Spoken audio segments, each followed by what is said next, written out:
여러분 안녕하세요. 컴퓨터가 필수 가전가치 된 지는 벌써 오래됐습니다. 그만큼 여러 명이 여러 가지로 쓰다 보면 다운되거나 속도가 느려지게 되는데 이 경우 가장 깔끔하게 해결하는 방법이 포맷이죠. 하지만 포맷하고 드라이버 설치하고 등등 엄두가 안 납니다. 이 모든 문제를 간단하게 해결하는 기능이 윈도우 10에 있습니다. 이번 시간은 윈도우 10의 백업과 복구 기능에 대해서 알아보도록 하겠습니다.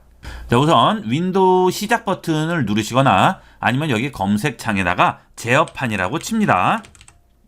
자, 제어판 실행하시게 되면 백업 및 복원이라고 나오게 되죠. 자, 백업 및 복원으로 들어갑니다. 자, 그러면 파일 백업 또는 복원이라고 나오게 되죠. 지금 윈도우스 백업이 설정되지 않았다고 되어 있습니다. 여러분들도 컴퓨터를 보시면 아마 거의 설정이 되어 있지 않을 거예요. 자, 그래서 일단 백업을 설정하도록 하겠습니다. 이 윈도우 10의 백업 기능의 장점은 내가 원하는 날짜에 백업을 할 수가 있다는 거예요. 그래서 어떤 날짜 이후에 어떤 프로그램을 설치했는데 그 프로그램으로 인해서 문제가 돼서 컴퓨터가 다운된다던가 이런 문제가 생길 때 그때는 그 프로그램이 설치되기 전으로 돌아가면 되겠죠. 자, 이런 식으로 여러 가지 백업을 해놓을 수가 있습니다. 자, 백업 설정 들어가 볼게요. 자, 그러면 백업 설정에서 저장할 위치 선택이라고 나오죠. 자, 지금 새 볼륨으로 해서 저장하죠. 자, 여러분들 OS가 깔려 있는 드라이브가 C 드라이브가 되겠죠. 자, 내 PC 들어가시게 되면 지금 C 드라이브, D 드라이브, 저 같은 경우 이제 USB도 있고 해서 여러 가지가 있지만 일단 OS가 이 C 드라이브에 깔리죠. 윈도우 10이 여기에 깔리게 되죠. 자, 그러면 여기에는 백업을 하지 않는 게 좋습니다. 다른 볼륨에 백업을 해놓는 게 좋아요. 여러분들이 외장하드 같은 거 구입을 하시면 거기다 해주면 제일 좋겠죠. 저는 드라이브를 하나 더 붙여놨기 때문에 여기다 하게 되는 겁니다. 여러분들도 이렇게 해서 C 드라이브를 제외한 나머지에 백업을 하도록 하세요. 물론 네트워크에도 가능합니다. 근데 시간이 굉장히 오래 걸리겠죠. 자, 요거 누르고요. 다음 누릅니다. 자, 백업 대상을 선택하라고 하죠. 자동과 직접이 있습니다. 자, 자동일 경우에는 라이브러리나 바탕화면, 기본 윈도우 폴더에 저장된 데이터 파일들이 백업된다고 하죠. 자, 그런데 이런 것들이 시스템 이미지라는 파일로 저장이 되게 되는 거예요. 파일 하나로 저장이 되게 되고요. 그것은 정기적으로 백업이 됩니다. 내가 따로 하지 않아도 정기적으로 계속 백업을 해주죠. 그래서 만약에 문제가 생겼을 경우 다시 살릴 수가 있는 거예요. 자, 직접 선택을 해주시게 되면 시스템 이미지를 백업에 포함할지 라이브러리 및 폴더를 선택할지 이렇게 정해줄 수가 있겠죠. 시스템 이미지라는 것은 윈도우 10을 얘기합니다. 그러니까 여러분들이 윈도우 10까지 백업할 거면 백업하시면 되는데 아니다, 나는 윈도우 10은 새로 설치할 거다. 그러면 시스템 이미지는 필요 없고 나머지만 하면 되겠죠. 근데 뭐 거의 윈도우 10하고 같이 하게 됩니다. 그게 더 편해요. 자, 그 다음 합니다. 자, 그럼 백업 설정 검토하라고 하죠. 모든 사용자에 대한 라이브러리의 기본 윈도우 폴더 로컬 파일들 전부 되고요. 그 다음에 시스템 이미지도 포함되죠. 자, 그 다음 설정 저장 및 백업 실행이라고 나오죠. 요거 눌러줍니다. 자, 그러면 백업을 하게 돼요. 여러분들 컴퓨터에 파일들이나 그 다음에 프로그램들 이런 것들을 전부 백업을 해주게 되겠죠. 자, 그 대신 시간은 좀 걸립니다. 물론 이 백업을 할 때도 컴퓨터를 쓸 수는 있어요. 그런데 되도록이면 안 하는 게 좋습니다. 에러가 날 수도 있고 하니까 시간이 더 걸릴 수도 있고 하니까 되도록이면 컴퓨터를 쓰지 않는 시간에 백업을 해주시는 게 좋겠죠. 뭐 주무실 때나 이런 때를 골라서 백업을 해주시면 되겠어요. 자, 그런데 여러분이 하나 생각하셔야 될 게 있습니다. 여러분 하드디스크의 용량을 한번 확인을 하셔야 돼요. 자, 그 이야기는 자, 파일 탐색기를 열어서 자, 여기 내 PC 간 다음에 여기 있는 C 드라이브를 한번 보세요. 자, 내가 지금 백업할 것은 이 OS와 프로그램이 깔려 있는 모든 것들이 저장되어 있는 C 드라이브인데 자, 지금 465기가 중에 311기가가 사용 가능하죠? 자, 그러면 어때요? 대략 200기가 가까이가 지금 쓰고 있는 거죠. 자, 우측 버튼 누르시고요. 속성 들어갑니다. 자, 그러면 지금 사용 중인 공간이 154기가네요. 정확하게. 그죠? 자, 그러면 자, 여러분이 백업 이미지를 만드시기 위해서 D 드라이브를 선택을 했죠. 그러면 이 D 드라이브의 공간이 최소한도 154기가는 넘어야 된다는 얘기가 되겠어요. 이거는 중요하죠. 이게 용량이 안 되면 아예 안 되는 거예요, 백업이. 자, 그러니까 이 용량은 최소한 넘어야 되는데 문제는 한 번 백업하고 말 게 아니고 자, 자동으로 계속 지속적으로 백업을 해주실 거면 이거보다 한참 높아야죠. 그래서 예를 들어서 여러분이 어제 백업했고 오늘 백업하고 내일 백업하고 모레 백업하고 이런 식으로 계속적으로 백업을 할 때 뭐 20일 전 거, 한 달 전 거, 1년 전 거까지 복구를 할 필요는 없을 거 아니에요. 그죠?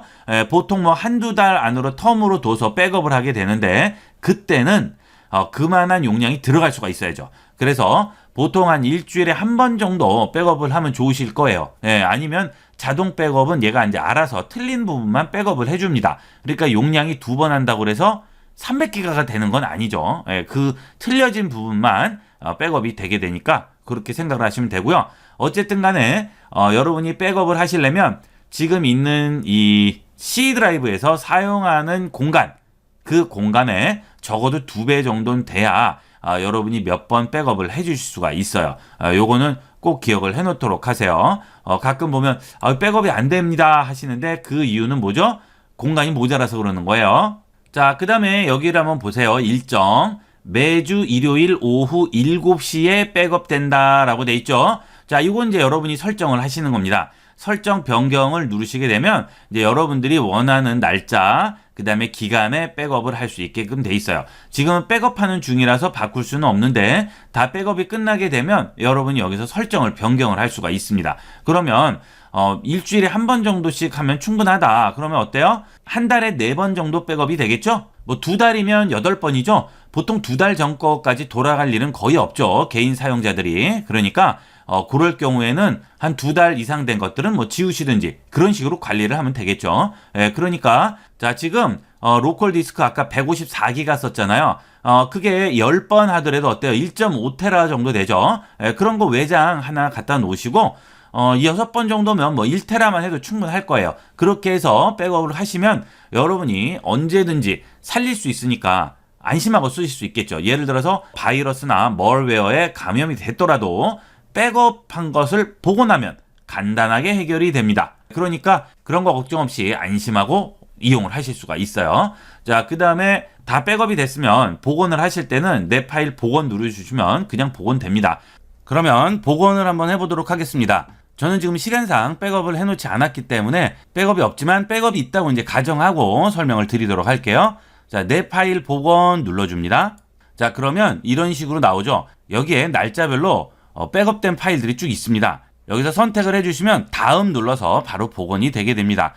물론 모든 파일이 최신 버전으로 복원되는데 여러분이 만약에 최신 버전이 아니고 내가 원하는 특정 날짜에 복원하고 싶다. 그러면 여기 다른 날짜 선택을 해주시면 돼요.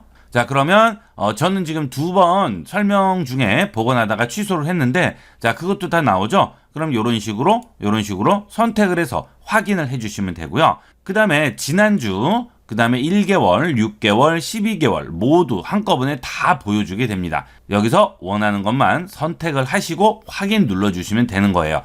복원은 알아서 해주는 거니까 뭐 다른 게 신경 쓰실 필요는 없고요. 그 다음에 원하지 않는 거 있죠. 너무 예전 거라서 뭐 쓸 일은 전혀 없어요. 복원할 일이. 그러면 제거해 주시면 되겠고, 전부 다 제거하겠다. 그럼 모두 제거해 주시면 되겠습니다.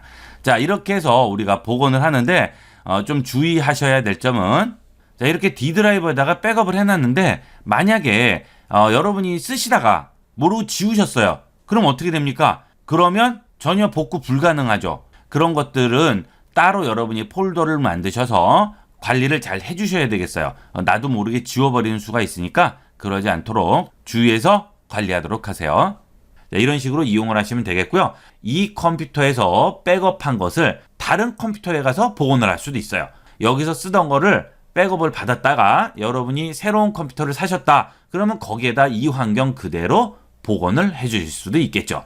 이렇게 활용도가 굉장히 많으니까 여러 가지로 한번 이용을 해보시고요. 또 하나 이 백업 방법을 활용하는 것은 여러분이 이제 한번 포맷을 했는데 완전히 깨끗한 상태에서 계속 복원을 하고 싶어요. 그러면 처음 여러분이 윈도우 까시고 기본적인 드라이브 다 설치하신 다음에 그 다음에 바로 백업을 해주는 거죠. 자, 그러면 나중에 다른 프로그램 필요해서 또 설치하고 이거저거 설치하시다가 포맷한 상태로 돌아오고 싶다. 그럼 어때요? 초창기에 백업했던 거 그거 그대로 복원하시면 완전히 포맷한 새 상태로 돌아오겠죠. 이것도 굉장히 편하겠죠. 그죠? 그렇지 않으면 여러분이 컴퓨터를 포맷을 하시면 드라이버 까셔야죠. 최소한도 4-5개는 깔아주셔야 되고 여러분이 자로 쓰시는 프로그램 또 다 깔아줘야 됩니다. 그것만 반나절 걸려요. 근데 이렇게 백업 복원하시면 간단하게 해결이 됩니다. 자, 이 백업 복원은 많이 활용을 해보도록 하세요. 자, 이번 시간은 윈도우 10의 백업과 복원에 대해서 자세히 알아봤습니다. 여기까지 하도록 하겠습니다. 감사합니다.